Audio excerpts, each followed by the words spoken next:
সেদিনকে বৃষ্টি পড়াতে জানেন তো আমাদের এখানে মাঠে প্রথম দেখা গেল হলুদ ব্যাঙ। আপনারা কি কখনো দেখেছেন? আমরা কিন্তু কখনো বাবা এর আগে দেখিনি হলুদ ব্যাঙ।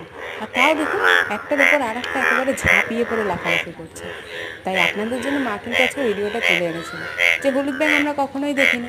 দাদুকেও জিজ্ঞেস করা হলো, উনি কি কখনো দেখেছে? উনি তো বয়স্ক মানুষ, কিন্তু উনিও বললো না। দেখুন ওদের আওয়াজগুলো, আর এক একটা ব্যাঙ না এই সব বড় বড় এক একটা। আচ্ছা, আপনারা যদি কখনো দেখে থাকেন আমাকে একটু কমেন্ট করে জানাবেন তো। এই বর্ষাকালে শুনলাম নাকি এদের একেবারেই দেখা যায়। আর এত বৃষ্টি পড়ছে, আর কিন্তু এদের দেখা যায়নি, জানেন তো। জানি না এটা ভাগ্য পরীক্ষা নাকি অন্য কিছু, তাই আপনাদের সঙ্গে একটু শেয়ার করলাম। ভালো লাগলে একটা ভিডিওটা অবশ্যই একটা লাইক, শেয়ার আর কমেন্ট আর সাবস্ক্রাইব করে যাবেন। আর আপনারা কখনো হলুদ ব্যাঙ দেখেছেন কিনা এটাও কিন্তু আমাকে জানাবেন। চলুন তবে, টাটা।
ইস, এটা কি দারুণ লাগছে।